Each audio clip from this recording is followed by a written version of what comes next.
प्यारे मित्रों, आराध्य जीवन सत्संग में आपका हृदय से स्वागत है। मित्रों, सद्गुरुदेव कबीर साहब ने भीख मांगने को महाअभिशाप बताया है। आजकल कथा भागवत महापुराणों के माध्यम से जो भीख मांगी जा रही है उसे अभिशाप बताया है। आज से 500 वर्ष पहले ही सद्गुरुदेव ने इस बात को जान लिया था, क्योंकि उसी समय अंधविश्वास के नाम पर भीख मांगने का व्यवसाय चालू हो गया था। मित्रों, आज आप देखें तो भागवत महापुराणों के माध्यम से भीख मांगने का ऐसा धंधा चालू हो गया है कि इससे बड़ा अभिशाप कुछ भी नहीं हो सकता। जो पैसा दान के नाम पर ये मांगते हैं उसे ऐसी जगह पर खर्च करते हैं जिसका कोई औचित्य नहीं है। धर्म धर्म के लिए है, ना कि अधर्म के लिए, किंतु लोग दान का अर्थ ही नहीं समझते। मित्रों, हमेशा याद रखना, दान देने वाले का कर्म उसके दान में छिपा होता है। वो जैसा भी कर्म करता है उसका प्रभाव उसके दान में छिपा होता है, अर्थात वो कितनी मेहनत से अर्जित किया है और फिर पुण्य प्राप्त करने के लिए वह दान कर रहा है। इसलिए किसी भी व्यक्ति के द्वारा दिए गए दान का मजाक न बनाओ, उसे धार्मिक और समाज कल्याण के लिए ही उपयोग करो। जो व्यक्ति प्रेम से दान करता है उसका दान धर्म के लिए लगाना चाहिए, किंतु आजकल के पाखंडी पुरोहितों ने सिर्फ मूर्ति पूजा पर ही ध्यान दिया है। समाज कल्याण से उनका कोई लेना देना नहीं है, सिर्फ अपनी जेब भरनी है। यही तो सबसे बड़ा पाप है, इसे ही तो समझना है। सद्गुरुदेव ने भीख मांगने को महाअभिशाप बताते हुए कई साखियां कही हैं। आइए उनका श्रवण करते हैं। सद्गुरुदेव कहते हैं, अन्न मांगा उत्तम कहा, मध्यम मांगी जो ले, कहे कबीर निकृष्ट सो, पर घर धरना दे। अर्थात यदि बिना मांगे ही कुछ मिल जाए तो यह बहुत ही उत्तम है, और यदि मांगने पर भी पूर्ति हेतु मिल जाए तो इसे भी मध्यम ही कहा जाएगा, अर्थात यह भी साधारण सी बात है। सद्गुरुदेव कहते हैं कि घर घर जाकर ढीठता से मांगना सबसे निकृष्ट बात है, अर्थात इससे बड़ी नीचता कुछ नहीं हो सकती। और यही आजकल के भागवत महापुराणों में जोर जोर से चिल्लाकर कहा जाता है कि फलाने ने इतना दिया, ढिकाने ने इतना दिया। सद्गुरुदेव आगे कहते हैं, आब गया आदर गया, नैनन गया स्नेह, यह तीनों तब ही गए जब ही कहा कछु दे। अर्थात आब अर्थात मर्यादा आदर तथा आंखों का स्नेह समाप्त हो जाता है। आब गया आदर गया, अर्थात जो मर्यादा और आदर थी वो तो मांगने से समाप्त हो गई। जिसके हृदय में, जिसके आंखों में प्रेम की भावना थी वो समाप्त हो गई। मनुष्य ने ही इन तीनों को खो दिया। कब? जब उसने कहा कि कुछ दो, अर्थात भीख मांगने पर आदमी का सर्वस्व खो जाता है, उसे हीन दृष्टि से देखा जाता है।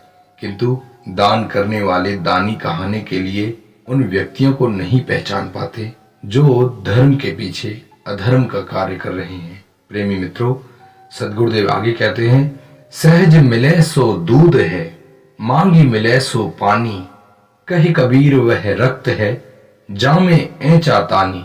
अर्थात बिना मांगे सहज ही पानी भी मिल जाए तो वह दूध के समान है, किंतु मांगने पर यदि दूध भी मिल जाए तो वह पानी है।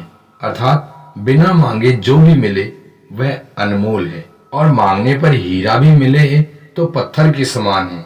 कबीर साहब कहते हैं कि वो तो रक्त के समान है जो जबरदस्ती से अथवा बार बार कहकर मांगा जाए। इसलिए प्रेमी मित्रों, जितना हो सके कोशिश करें कि मांगे नहीं, और संभव हो तो अपनी वस्तु को त्यागने के लिए तत्पर तैयार रहें। वस्तु के लिए लड़े नहीं, त्याग की भावना रखें।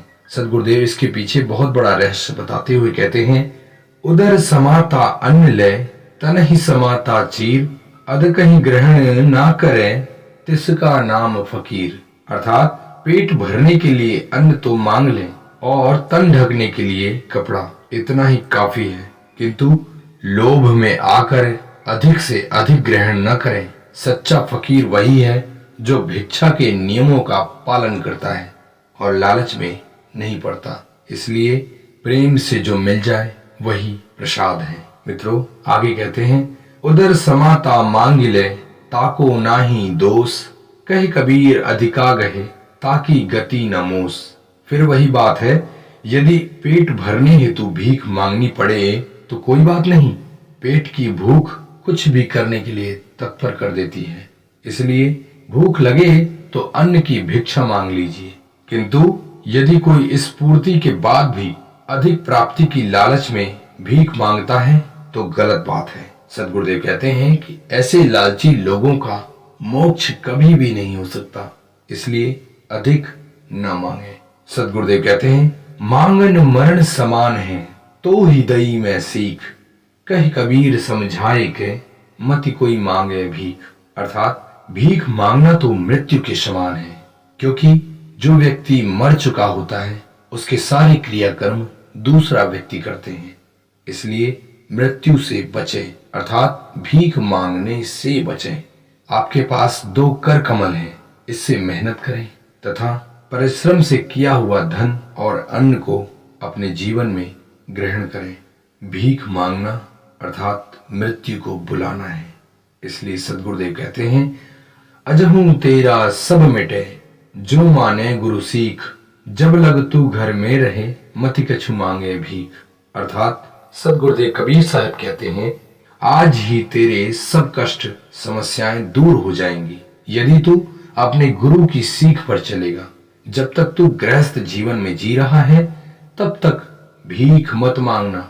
अर्थात गुरु सदैव यही शिक्षा देते हैं कि कभी भी मानव को भीख नहीं मांगनी चाहिए, क्योंकि उसके पास 2 बाहुबली भुजाएं हैं तथा एक बहुत ही सुंदर बुद्धि है।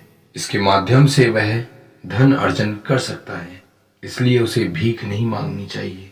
जो असमर्थ है भीख उसी के लिए है।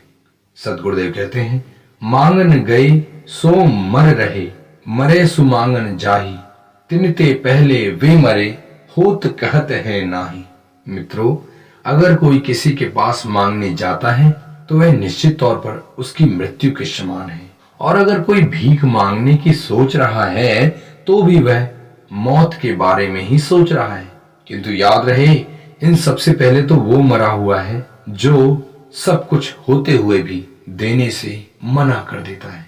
इसलिए प्रेमी मित्रों, मांगना और देना दोनों प्रेम से होना चाहिए, दोनों निस्वार्थ रूप से होना चाहिए। मांगने वाला भी प्रभु के लिए मांगे और देने वाला भी प्रभु को ही दे। याद रखिए, जिसके पास है उसे देना पाप है और जिसके पास नहीं है उसे देना पुण्य का कर्म है।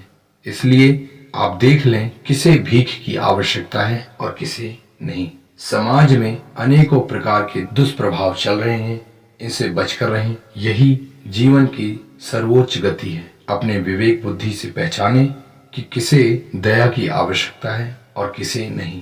प्रेमी मित्रों, आज की ये प्रेरणा आपको कैसी लगी कृपया हमें कमेंट करके जरूर बताएं, और भी ऐसे ही आध्यात्मिक ज्ञान के लिए अपने आराध्य जीवन सत्संग से यूं ही जुड़े रहें। अपना प्रेम देने के लिए आपका बहुत बहुत धन्यवाद। प्रेमी मित्रों, अपने स्वास्थ्य का हमेशा ख्याल रखें और इससे भी ज्यादा ख्याल रखें अपने विवेक बुद्धि का, क्योंकि विवेक बुद्धि के माध्यम से ही जीवन सद्मार्ग में आता है तथा मोक्ष की प्राप्ति होती है। इन्हीं शुभ मंगल कामनाओं के साथ हमें आज्ञा दें। नमस्कार, धन्यवाद, जय हिंद, वंदे मातरम।